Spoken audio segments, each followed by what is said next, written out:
இன்னைக்கு நம்ம கோயம்புத்தூர் கரும்பு கடையில சிட்டி ஸ்கொயர் பில்டிங்க்கு ஜஸ்ட் ஆப்போசிட்ல இருக்க ஃபேஷன் கோல்டு கவரிங்க்கு தாங்க வந்திருக்கோம். ஒரு நிமிஷம் நானே கன்ஃபியூஸ் ஆயிட்டேங்க. நம்ம கோல்டு ஜுவல்லரி பார்க்க வந்திருக்கோமா இமிடேஷன் ஜுவல்லரி பார்க்க வந்திருக்கோமா அப்படின்னு. அப்படியே கோல்டோட ரெப்ளிகா அப்படின்னே சொல்லாங்க. வெறும் 950ல இருந்தே உங்களுக்கு ஸ்டார்ட் ஆகுது. 1100, 1200, 1400, 2200 இந்த ரேஞ்சஸ்ல இருக்கு.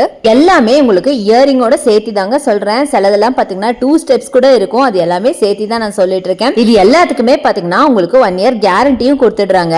இந்த மாதிரி ஜுவல்லரியா நீங்க கொஞ்சம் சேஃபா மேல தண்ணி படாம இல்ல பெர்ஃப்யூம் படாம வச்சீங்கன்னா பல வருஷம் நீங்க யூஸ் பண்ணலாம். இந்த மாதிரி ஜுவல்ஸ்ல உங்களுக்கு ரெகுலரா யூஸ் பண்ற செயின்ஸ் எல்லாம் கூட வச்சிருக்காங்க. இந்த வீடியோவே எண்டில் நான் ஆட் பண்ணிருக்கேன், அதையும் நீங்க பாருங்க.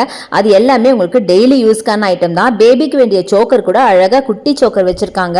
அதை தவிர இந்த மாதிரி ஸ்டோன் சோக்கர்லாம் கூட வச்சிருக்காங்க. கலெக்ஷன்ஸ் எல்லாம் இப்போ ட்ரெண்டுக்கு ஏத்த மாதிரி செம்மையான கலெக்ஷன்ஸ் வச்சிருக்காங்க. அதை தவிர இந்த மாதிரி ட்ரெடிஷனல் ஜுவல்லரி கூட இவங்க வச்சிருக்காங்க. அப்புறம் நான் சொன்ன பாத்தீங்களா இந்த மாதிரி முகப்பு செயின், அப்புறம் நார்மல் செயின், டாலர் செயின், இந்த மாதிரி கலெக்ஷன்ஸ் எல்லாம் வெறும் 250ல இருந்தே ஸ்டார்ட் ஆகுதுங்க. எல்லாத்துக்கும் பிடிச்ச பேங்கிள் கலெக்ஷன், இயரிங் கலெக்ஷன், அட்டகாசமான கலெக்ஷன்ஸ் எல்லாம் வச்சிருக்காங்க. இனி அடுத்தடுத்து வர வீடியோல அதெல்லாம் வரும். அதெல்லாம் நீங்க பார்க்கணும் அப்படின்னா என்னோட பேஜை ஃபாலோ பண்ணிக்கோங்க. இவங்க கிட்ட ஆன்லைன் பர்ச்சேஸ் இருக்கு. அதுக்கான நம்பர் வீடியோ மேல ஸ்க்ரால் ஆயிட்டு இருக்கு, யூஸ் பண்ணிக்கோங்க.